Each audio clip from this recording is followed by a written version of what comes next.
दंडवत यात्रा इसलिए कि छत्तीसगढ़ में गौ तस्करी ज़्यादा हो रही है।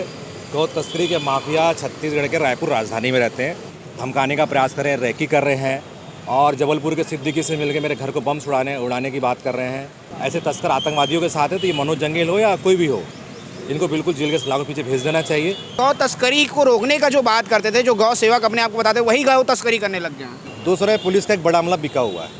भाजपा सरकार को बदनाम करने के लिए वो ट्रक को अंदर लाया गया, जिसमें मनोज जंगेल ने अपने गौरक्षक बताने के चक्कर में वो ट्रक पकड़ा ही नहीं, सानू ने पकड़ के दिया ताकि वो गौरक्षक बन जाए, भाजपा सरकार बदनाम भी हो जाए, विधानसभा लगा तो क्वेश्चन उठ जाए। वही हुआ कि छत्तीसगढ़ में गौपुत्र के नाम से जाने जाने वाले उमेश बिसेन दंडवत यात्रा कर रहे थे। दंडवत यात्रा क्यों कर रहे हैं, उसको उनसे जानने का प्रयास करेंगे। क्यों दंडवत यात्रा कर रहे थे आप? दंडवत यात्रा इसलिए कि छत्तीसगढ़ में गौ तस्करी ज़्यादा हो रही है। गौ तस्करी के माफिया छत्तीसगढ़ के रायपुर राजधानी में रहते हैं, चाहे सलीम कबाड़ी हो, सानू कुरैशी हो, विवेक तिवारी हो, छन्नूगिरी गोस्वामी हो, संजय गिरी गोस्वामी हो, इकबाल, सिद्दीकी, इमरान, बाबू खान, ऐसे लोग रायपुर के आसपास ही रहते हैं। इनके लिए तस्करी जो करवाता है वो मनोज जंगेल और हरी साहू करवाते हैं। मैंने आईजी साहब से और पुलिस विभाग से यही मांग की है, इनके पूरे कॉल डिटेल, इनके अकाउंट डिटेल, इनके दोस्तों की डिटेल, इनकी आवक जावक, इनका लोकेशन आप सर्च करें, पूरी सच्चाई खुल के सामने आ जाएगी। ये बार बार सोशल मीडिया में इनके जो चाटुकार लोग हैं या इनके कह सकते हैं, समर्थक कह सकते हैं, उन लोग प्रश्न खड़ा कर रहे हैं आपने कितनी पकड़ी। तो मैं बता दूं उनको, इस जानकारी के लिए 355 हमने रिपोर्ट दर्ज कराई पूरे प्रदेश के अंदर में, काफ़ी लंबे समय से। उससे मैं और मेरे साथ वाले, मैं अकेले नहीं किया, मेरी पूरी टीम ने मिलकर की उसको, पर मैंने लगभग 150 सवा 200 के 150 FIR कराई है, जिससे पुलिस ने कार्रवाई की है। और बाकी जो FIR है मेरे जो अंकित है और अन्य लोग मिलकर कराएं। तो हम लोग, हमारी टीम का टोटल होता है 355-56 के आसपास FIR, ऊपर नीचे कुछ हो सकता है, पर इतनी हमने शिकायत दर्ज कराई है तस्करी की। और तस्करी की शिकायत दर्ज करने के बाद ये तस्कर उल्टा सीधा उलझुल जुलूल बातें कर रहे हैं, उलझुल जुलूल हरकतें कर रहे हैं, मेरे घर जाके धमकाने का प्रयास कर रहे हैं, रैकी कर रहे हैं और जबलपुर के सिद्दीकी से मिलकर मेरे घर को बम उड़ाने की बात कर रहे हैं। वहाँ जहाँ पे ये पूछताछ की, वहीं पे फ़ोन में बात कर रहे हैं कि हाँ तो घर देख लिए हैं, इससे घर को उड़ा देंगे, इस तरह की बात कर रहे हैं। तो सीधी सी बात है, इनको बहुत तकलीफ़ है हम लोगों से, और ऐसे तस्कर आतंकवादियों के साथ है, तो ये मनोज जंगेल हो या कोई भी हो, इनको बिल्कुल जेल के सलाखों के पीछे भेज देना चाहिए।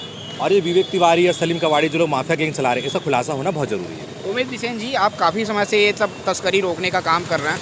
अब जो आपके साथी हैं, मनोज जंगेल जो आपके साथी थे, वो तस्करी करना शुरू कर दिए। क्या लगता है ये शुरुआत कैसे हुई मनोज जंगेल की तस्करी की? एक्चुअली क्या है, हमारे पास गौवंश की सेवा सीखने बहुत लोग आए, बहुत लोग को सिखा, हमने कहा इंडिविजुअल आप करो।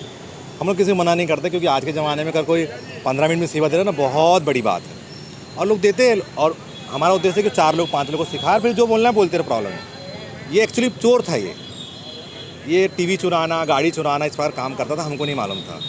इसकी हरकतों ने हमको साल भर के अंदर आगाह कर दिया, हमने किनारे कर दिया कि तो जा अपना जो करना है कर, तेरी हरकत से लगे। उसी बीच में कैलाश तिवारी नाम का व्यक्ति भी आया गंडई का, उसका तो गांजा तस्करी करते हुए ये देखा गया। हमने भी उसको प्रत्यक्ष, हमने खुद ही गांजा तस्करी करता था। हमने बोला ऐसे लोग दूर रहना, क्योंकि हमारा रिकॉर्ड, हम पुलिस हमारा रिकॉर्ड पूरा खंगाली, कई बार सैकड़ों खंगाली है। हमने कभी ऐसा कोई कृत्य नहीं किया जिससे कि हमारे ऊपर कोई लालछन लगे। कोई लालछन लगाता प्रूफ नहीं करता, क्योंकि पुलिस के पास सबका CR रहता है।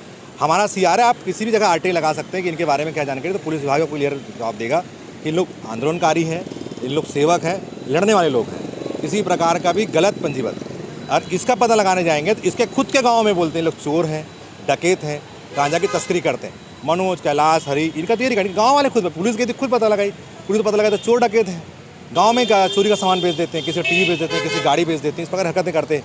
और ये क्या कहते हैं, कुछ लड़कों को खिला पिला के, बरगला के सोशल मीडिया में लिखते रहते हैं, क्योंकि वो थोड़ा सा पैसे का सवाल है, उनको जानकारी नहीं होगी, अंधभक्त होंगे। क्योंकि 1-2 ट्रक पकड़ने के बाद व्यक्ति उसको बहुत बड़ा सुरमा खान समझता है, मेरा जो अनुभव है। सुरमा खान नहीं है, तस्कर सेटिंग कर लेते हैं लोग, तो पकड़ लेते हैं। लेकिन वो तो दावा करते हैं, कुछ दिन पहले ही मैं वीडियो किया था, रायपुर में तस्करी पकड़ाई थी, और वो मनोज जंगेल जो बात हो रही है, मनोज जंगेल खुद बोलता है कि मैं तस्करी को पकड़ा हूँ, इतनी बड़ी तस्करी पकड़ा हूँ, ये दावा कर रहा था मनोज जंगेल। 2 तरह की बात कर रहा है। अब एक वीडियो जारी किया, उसने बोलता मेरे को सानू पकड़ के दिया है। पहले बोलता मैंने खुद पकड़ा है। तो तू पकड़ा है तो फिर तूने दूर के बाहर क्यों ले गया, और तू बोल रहा है मेरे को पटे में पकड़ा है। देखो अपनी बात में फंस जा रहा है कि तस्करों से संबंध रखना भी पड़ता है। मैं बोला तू कुछ मत बोल, तेरे 4 फुट डिटेल निकल जाएगी ना, तेरी वास्तविकता समझ में आ जाएगी ना, मेरे को आरोप लगाना पड़ेगा, वो पुलिस खुद लगा लेगी। तो सामने तो अब पुलिस को 4 फुट का डिटेल लेने दे।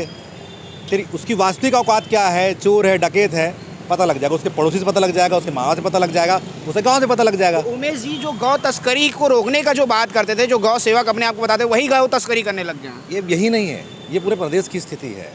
पैसे का मोह और लालच इतना खतरनाक है कि अच्छे को ईमान डगमगा देता है। हाँ। आज मैं जहाँ खड़ा हूँ ना, एक एक चीज़ के लिए मोहताज हूँ, मैं सच्ची बता रहा हूँ। मैं डंके की चोट में किसी भी एजेंसी जांच करवा लूँ, मैं खुद बोलता हूँ, पुलिस विभाग में मैं यहीं बैठा हूँ, ये थाना 10 बार जांच करता है, भूपेश बघेल जी जांच कराए, इस पर रमन सिंह जांच कराए, वर्तमान सरकार ने भी जांच करवाई। बता रहा हूँ मैं खुद बैठ के, उनका काम है जांच करवाना, नीट एंड क्लीन। मेरा लेन देन किसी से लफड़ा नहीं है। आरोप लगाना बहुत आसान है, सिद्ध करने के लिए पुलिस विभाग है, CBI, लोकल इंटेलिजेंस है, SI बहुत सारे आप उनको लिख के दो, आयकर में लिख के दो, आय से संपत्ति करके। जैसे मैं लिख के दे रहा हूँ कि तस्कर है, ये तस्कर, खत्म बात। मेरे खिलाफ में लिख के दो, हो जाएगा दूध के दूध, पानी की पानी। तो ये बताओ, कांग्रेस शासनकाल में भी तस्करी हो रही थी गायों की, अब बीजेपी सरकार आ गई, अब भी तस्करी हो रही है। ये तस्करी कैसे रुकेगा? तस्करी रोकने के लिए समाज को जागरूक होना बहुत ज़रूरी है। और समाज क्या करा ही नहीं तो उसको मालूम ही नहीं सेवा कौन कर सकता है और तस्करी मतलब वास्तविक काम कौन कर सकता है। उसका मापदंड तय नहीं हो पाया है, क्योंकि लोग हिंदू संगठन के अधिकतर लोग तस्करी करते हैं। मैं साफ बोल रहा हूँ, क्योंकि ऐसे लोगों को हिंदू संगठन हमारे कॉम्पिटिशन प्रतिस्पर्धा में जिला अध्यक्ष बना देता है, कुछ बना देता है, तो उसका फ़ायदा हम लोग उठाते हैं। हमको पैसे पे व्यक्ति का व्यक्तित्व नहीं देखना चाहिए, कार्यों पे देखना चाहिए। कार्य देख के जिस दिन चयन करने लगे तो स्वाभाविक सुधर जाएगा। ये काम जितना सरकार का उतना समाज का भी। तो तस्करी हमेशा मैं देखा हूँ कि गौ सेवक जो बताते हैं अपने आप को, वही तस्करी, गौ तस्करी रोकने का काम करते हैं। पुलिस क्यों सामने नहीं आ पाती? पुलिस क्यों नहीं रोक पाती? पुलिस क्यों सफल नहीं हो पा रही गौ तस्करी रोकने में? पुलिस इसलिए सफल नहीं हो पा रही है कि पुलिस का सबसे पहले एक समस्या ये है कि वो रखे कहाँ, पकड़ ले तो सहयोग नहीं मिलता, वेटनरी सहयोग नहीं करता, कम्युनिकेशन प्रॉब्लम। दूसरा है पुलिस का एक बड़ा अमला बिका हुआ है।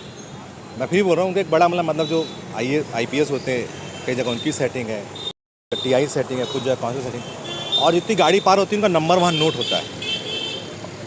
जितने सीमावर्ती थाने हैं, शायद ही वैसा थाना सेट ना हो, उनके बिना सहमति के एक भी गौवंश छत्तीसगढ़ से पार नहीं हो सकता। और वही पुलिस जब इनका जो तस्कर मित्र मनोज जैसे लोग पकड़ाते हैं, तो उसी पुलिस के जो रहते हैं वो थाने फ़ोन करते, नहीं ये तस्करी पकड़ता, छोड़ दो, वीडियो भेजते हैं थाने में कि देखो पकड़ा। मैं एक एक वास्तविक जानता कौन कितना क्या कर सकता है, क्या नहीं कर सकता। ये बताइए, मनोज जंघेल जो आप बता रहे हैं, वो कुछ दिनों पहले तस्करी पकड़ने का दावा किए थे, पुलिस थाने भी पहुंचे थे, पुलिस उस तक क्यों नहीं पहुंच पा रही? पुलिस उसको क्यों नहीं पकड़ पा रही है? पुलिस का प्रॉब्लम है, भाजपा की सरकार है, किसी हिंदू को डाल देगी। और वो मनोज जंघेल बारे में उतना जानते नहीं। जब सानू ने पुलिस को बताया, सानू ने क्योंकि सानू साथ में थे, सानू को लगा मैं इसके लिए क्या, इसको गौ रक्षक बनाने के लिए ट्रक पकड़ के दिया मैंने और मैं ही फंस गया। इनका प्लान ये था कि भाजपा सरकार को बदनाम कर दे, ट्रक को वहाँ लाके मनोज जंघेल पे आरोप लग रहे हो कि वो तो गौ रक्षक है, देखो कितना बड़ा प्लान बनाया। और सानू काम हो जाए, क्योंकि विनोद जो तस्करी करा रहा है वो विनोद का पर्दाफाश, विनोद का जो काम है बंद हो जाए और सानू काम चले। भाजपा सरकार को बदनाम करने के लिए वो ट्रक को अंदर लाया गया, जिसमें मनोज जंघेल ने अपने गौरक्षक बताने के चक्कर में वो ट्रक पकड़ा ही नहीं, सानू ने पकड़ के दिया ताकि वो गौरक्षक बन जाए, भाजपा सरकार बदनाम भी हो जाए, विधानसभा लगा तो क्वेश्चन उठ जाए। वही हुआ आखिर। ठीक, तो जो अपने आप को खुद गौ सेवक बताते हैं, गौ तस्करी रोकने का दावा करते हैं, जब वैसे लोग ही गौ तस्करी करें तो फिर क्या होगा? और ये वही मामला है कि जो गौ तस्करी रोकने का दावा करते हैं वो स्वयं ही छत्तीसगढ़ में गौ तस्करी करने की बात हो रही है, वो स्वयं ही गौ तस्करी करने में लगे हुए हैं।